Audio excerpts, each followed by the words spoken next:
Hello, lobsters.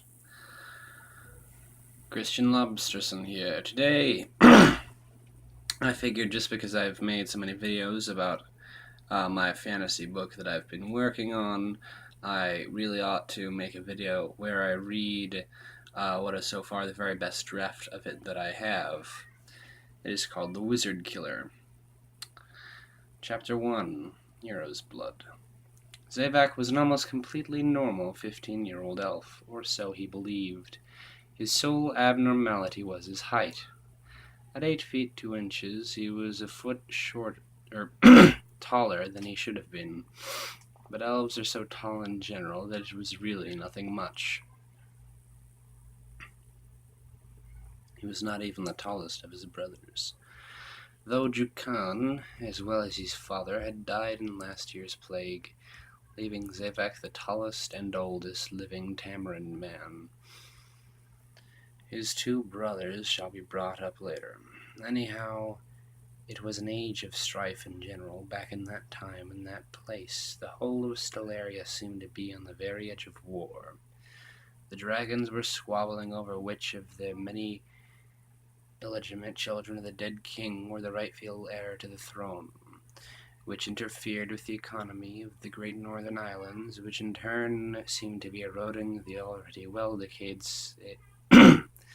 condition of the many dwarf states. Of course, Zavak did not know a chuffing thing about world politics, nor did either of his brothers, or anyone else in the village.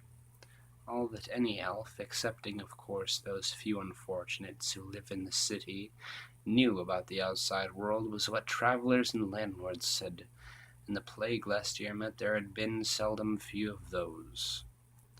Zavak wished the plague had not killed his brother. His father was a good enough man, of course, but Jukan was much bigger and stronger.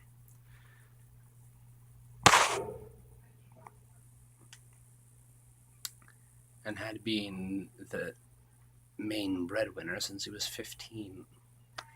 That was almost 10 years ago now, and now that Zavak was 15, he had by rod luck become the sole breadwinner of the Tamarin house. Or at least that's how Jag and Ness, his younger brothers, made it feel. If only the plague had not struck his mother lame, then she'd be able to help Hylan, Jack's widow, with her children. There were 3 children, baby Zim, the 5-year-old little Talia, and 8-year-old Karan, and the gods knew that Hylan needed help caring for them. This stressful situation is what led to the beginning of Zavak's adventures.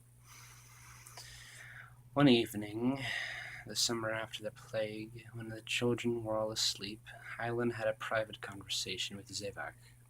"What do you need?" asked Zavak. She gave him a kind of sad puppy dog look and said, "I'm worried. I'm not sure how we can get along without them." "Yeah, Dad and Juk were always a big help." "Oh, you just reminded me," said Zavak. "What of?" asked Hylan. "Remember old man Gyarados?" asked Zavak. "The flute maker?" "Yeah," said Hylan. "Well, didn't he used to say that city dwellers paid the best money?" "Well, yes, but what does—" "Oh, no," said Hylan, who did not like where Zavak was going. "You have any better ideas? If we don't pay up, we're going to get evicted. We need money somehow. May as well try the city," said Zavak. "Well, you're the next in line after Juk, so it would be more than normal if—" "You aren't suggesting I marry you, are you?" Zavak was more than somewhat put off by the idea, of course. Though it really was more than normal for widows to get married to their late husband's brother, but Hylan was almost 10 years older than him, and beyond that, he did not love her.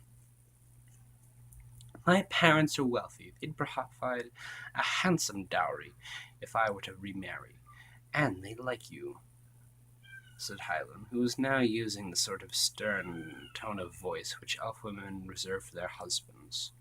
It made Zavak shiver.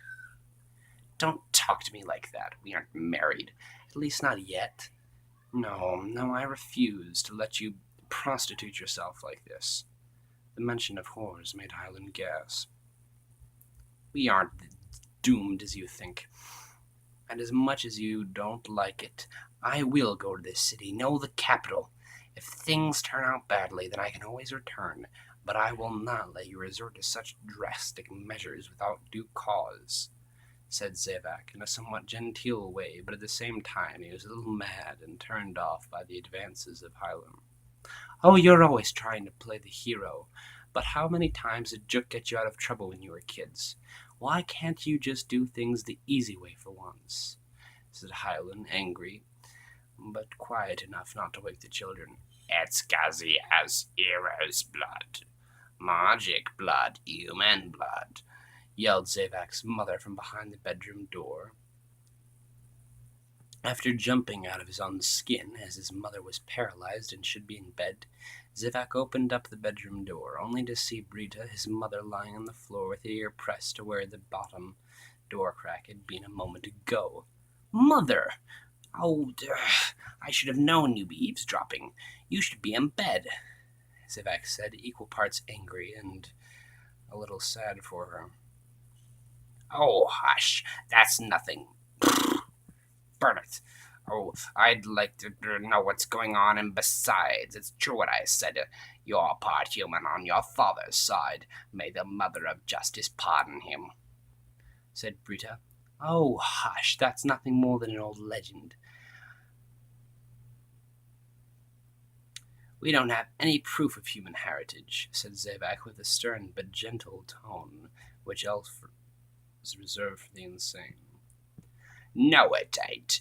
Your grandfather has blue eyes and a gift with fire, not any different from you, and it's not an elf's place to use any magic but Litella. Yet you can practically spit fire, same as your grandfather. Either you're part human or part dragon, and you sing Litella well enough, you can't be any dragon spawn, said Brita. It was at this point that Zevak picked her up and put her in her place, back in the bed, where she belonged. After shutting her door, Zevak continued speaking with Hyland. How long do you think the farm could stay afloat without me? 5 or 6 weeks, she said flatly. Fine. I'll get to the city, and if I can't find a job in 4 weeks, I'll come back and marry you, said Zevak. Though Hyland disagreed with him, Zevak was the man of the house. Although the management of wealth was Hyland's domain, she had no authority over how it was obtained. Therefore, she did not protest on those grounds. Such is Suka tradition. But she could appeal to a different authority to get what she wanted. What about the children? Karan especially needs a father in his age, and you're the nearest he has to that. The boy can come with me. He's good enough with his banjo, and I have my mandolin. We could perform together, said Zevak.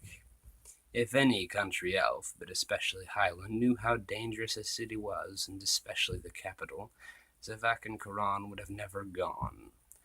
But as it was, they packed up their things that night and left the next day. Chapter 2. Rust Buckets. I'll save this for another video.